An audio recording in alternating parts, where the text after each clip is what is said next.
And now for something completely different. California, 2019. In the final days of the Helium Wars, and shortly after the disappearance of Australia, Better Living Industries unveils Battery City, a shining utopia free of decisions and emotion, and capital of the entire remnants of America. A triumph threatened only by a young orphan girl with a terrible secret. Running from the corporation, she befriends 4 freelance anarchists, children born of violence and rock and roll. There seems to be a weird resurgence of 2000s era music, and one band in particular that is getting a load of love again is My Chemical Romance. And while it's great that people are finally realizing how good Free Cheers and The Black Parade are, their final album, Danger Days, is my favorite of their work, and one of my favorite albums, period, partly due to the pop-punk sounds and bright neon aesthetic the band wore, which was the complete opposite of their all-black attire they had just before. Considered as a high-concept album by the band, it started very differently, experimenting with other sounds and influences with more simple ideas on how the whole album should play out.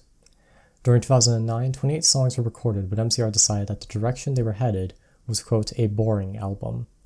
Back to the start, they looked towards other influences like Pulp, Teenage Fan Club, and David Bowie's Diamond Dogs, as well as looking into film with Blade Runner and The Warriors. On November 22nd, the album was released, titled Danger Days, The True Lives of the Fabulous Killjoys. Look alive, sunshine. 109 in the sky, but the pigs won't quit.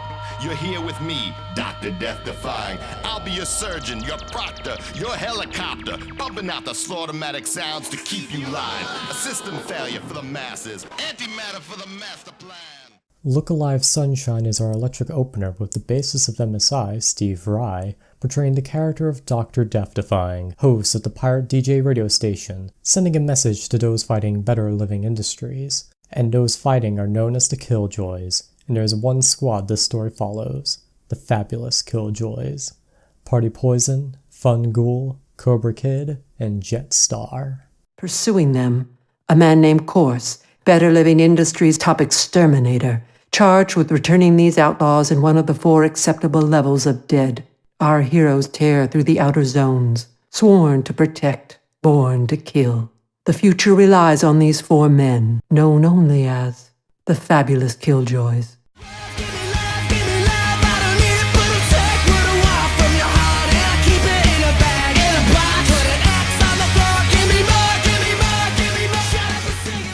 Nah Nah Nah was the first single of the album, and thus came with a music video filled with fun and excitement that the song itself exclaims loudly and proudly. It's the song that I wrote in the desert, and it came from a moment of extreme honesty, realizing that we hadn't originally made the record we had hoped. The song, and in turn the video, showcases the Killjoys and their fight against Better Living Industries, with affection to their friends in the verses and disdain towards their enemies in the chorus.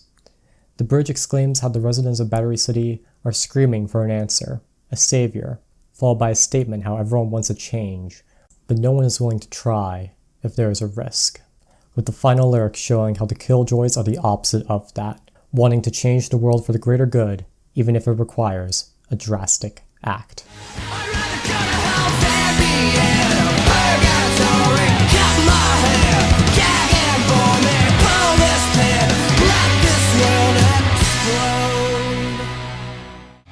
Got a bulletproof heart.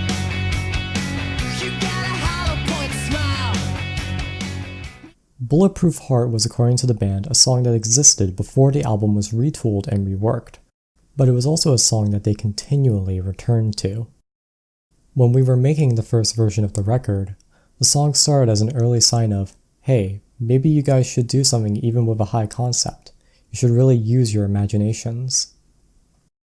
Due to the song existing before the concept, it would be hard to pin down how it placed, but the chorus and bridge ties well to the story, with one of our protagonists, presumably Party Poison, consoling the girl, making sure she has the time of her life even though it's during a period that could very well end the lives of those protecting her, even if the Killjoys believe that event will never happen. Use your voice every single time you open up your mouth. Sing it for the boys, sing it for the girls every Sing is the second single of the album, with a cover art with faded text saying, "Would you destroy something perfect in order to make it beautiful?" Which is a great question considering the Killjoys' fight with Better Living Industries. For all we know, BLI is making life perfect for those who accept it. But is it a life worth living? Are we okay with existing in a world with nothing wrong? How would that affect our growth, our compassion, our respect towards the things around us? In an interview, Gerard would go on to say Better Living Industries aren't necessarily the bad guys, and neither are the Killjoys. And later in the same interview, talk about how the album is less against corporation as a whole.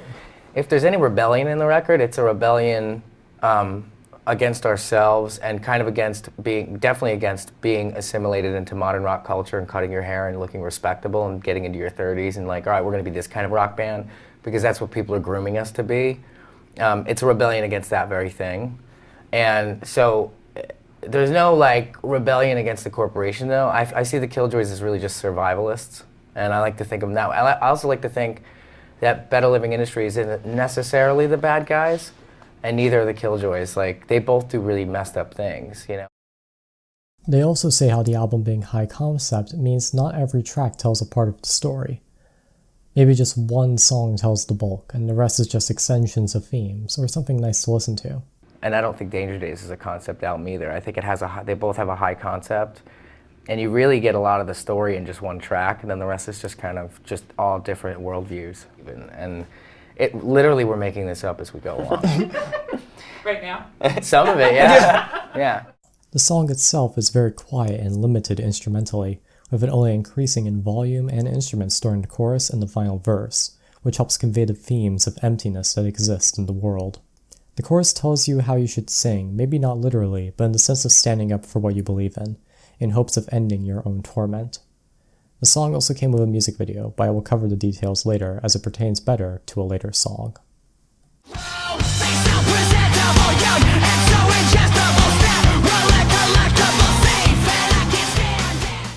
The next song strikes a strong contrast with Sing.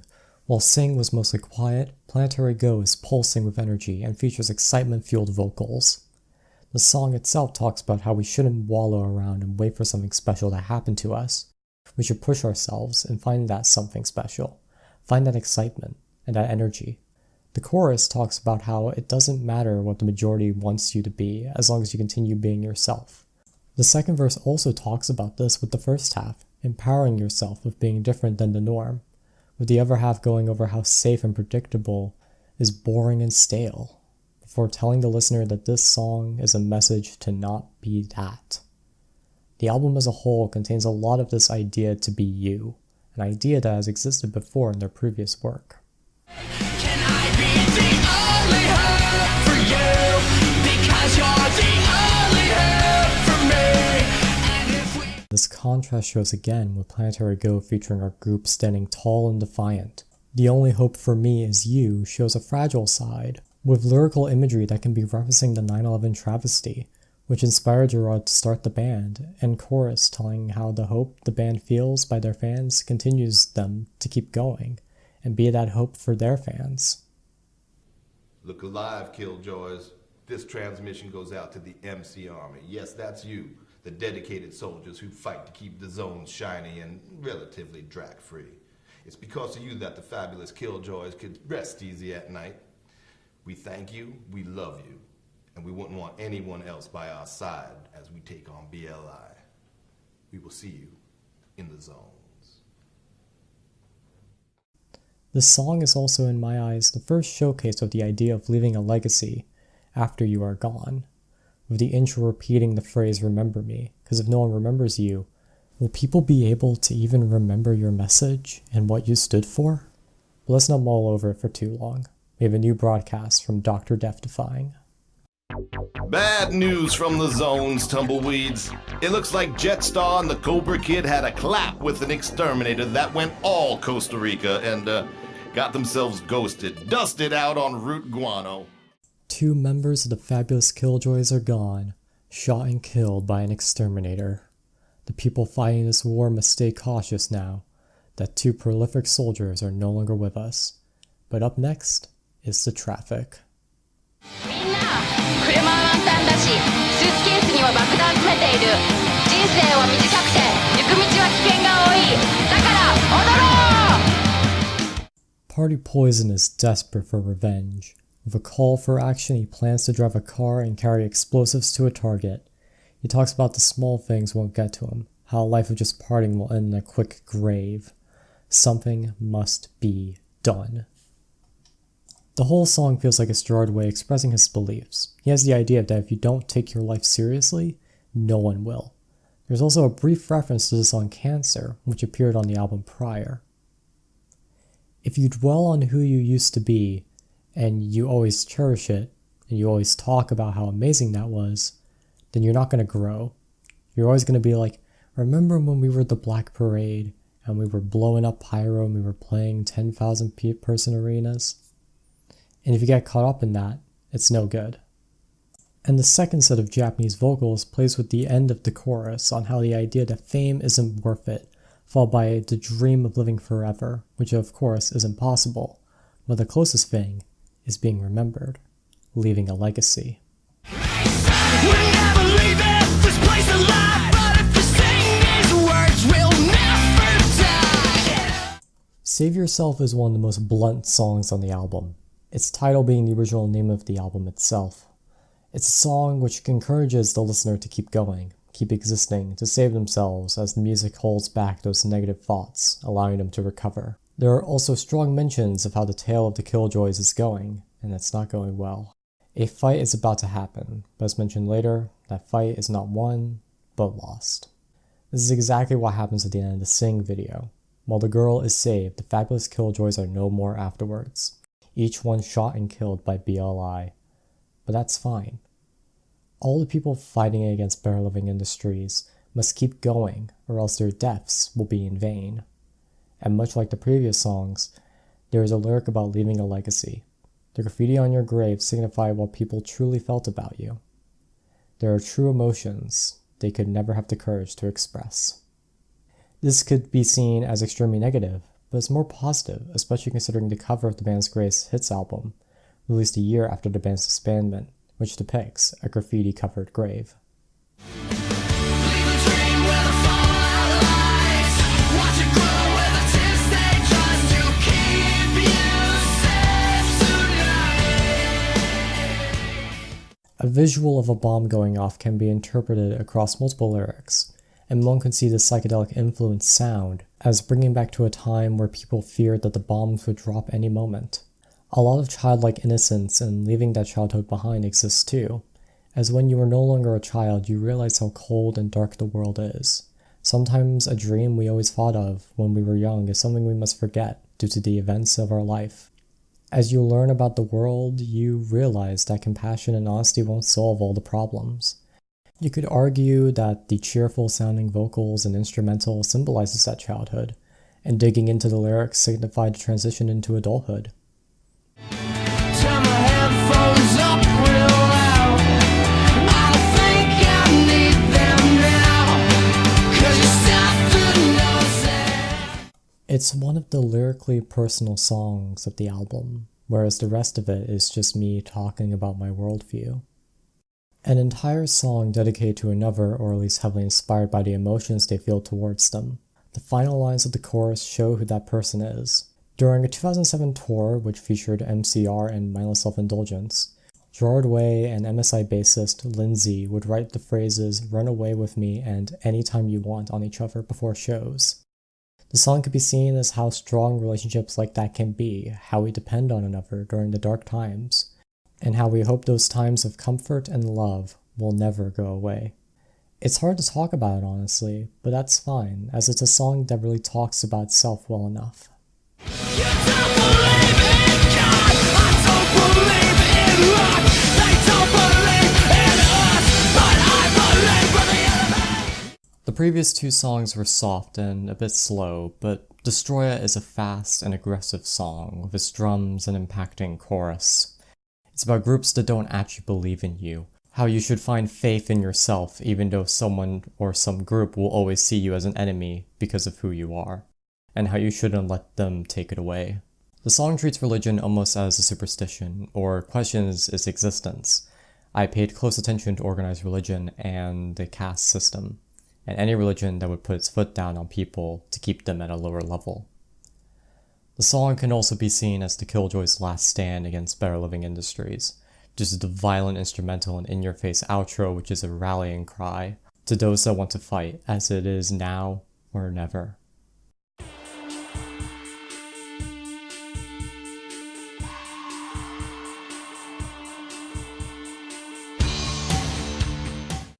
Cause you only live forever in the lights you make. The Kids from Yesterday has been cited by the band as their mutual favorite track of the album.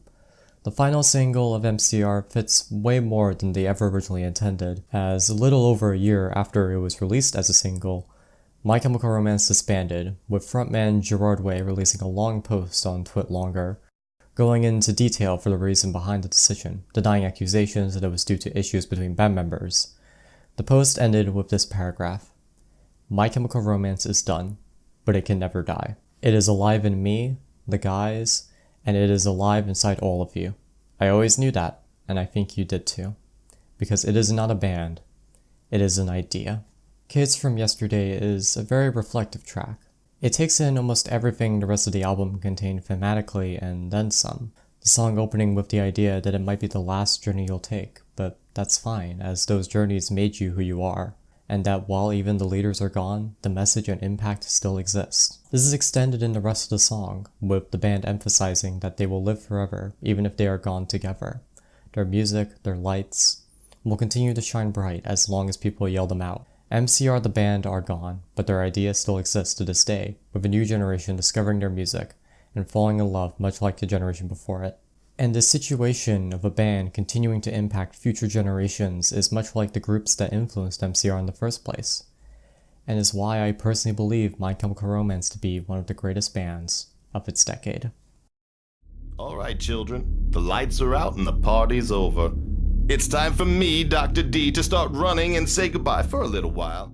The Killjoys are dead, and thus our radio host must hide in order to survive. But he leaves us with the most important line regarding the idea of leaving a legacy in the whole album. Even if you're dusted, you may be gone, but out here in the desert, your shadow lives on without you.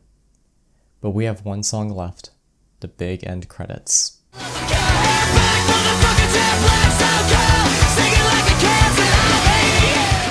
The final track of the album is treated much like the credits theme of a movie, which reminds me of two other albums. I like to think of Vampire Money as the end credit, because originally the record ended with just the blast of sound. We brought in Vampire Money, which is the second song we recorded, and it's this pure kind of punk rock energy. The song itself was inspired when the band was asked to perform a song for the new hot film of the time, Twilight, to which they declined as it doesn't suit them. It's not really an anti-Twilight song as much as it's anti-anything you don't want to be a part of anymore, that people keep asking you to be a part of, that you've grown out of. There isn't much to it besides that, honestly, just an energetic punk song to close the rollercoaster of emotions the album is. After Danger Days, the songs that were scrapped from the original iteration of the fourth album were released under the EP Conventional Weapons. The band disbanded and later released a greatest hits album with the title May Death Never Stop You. Each core member went on to their own solo projects. Frank Iroh and Ray Toro became solo musicians with their own solo albums. Mikey Way went on to be a part of the rock duo Electric Century, and now is a co-writer for DC Comics. Finally, Gerard Way made his own solo album titled Hesitant Alien, before returning to his previous love, comics. And good lord, has he done a lot of work on that front. To this day, people speculate if MCR will ever return in some capacity, and as time gone on, more people have realized how impactful their music truly was. Personally, I don't feel they will ever come back together, as they are fine with what they currently do. I'm happy and content with the work that already exists, especially with Danger Days. Hello, hi, it's me, Future Joe. So My Chemical Romance is back. They're having a show in California 2019. That's cool, I guess. I don't really care about them being back live. I mainly care about them if they put out a new album. because that might be interesting considering it's been nearly 10 years since Danger Days. So yeah, this is here to make sure the video is only slightly out of date. I don't really know how else to end this rambling conclusion, so I'll just say that while people continue to give rightful love to the Black Parade, I feel more attention needs to be drawn to the album that fully cemented My Chemical Romance as legends. Stay tuned for the next video, which will hopefully be the Halloween special. Hey, it's me, Future Joe again. So, since I spent way too long on this video because I'm a lazy piece of shit, the Halloween video is not happening, so stay tuned for the next video where I copy someone else's style. Na na na na na na na for more security. Na na na na na na na to every enemy. Na na na na na na na we're on your property, standing in V formation. Na na na na na na na let's blow an artery. Na na na na na na na.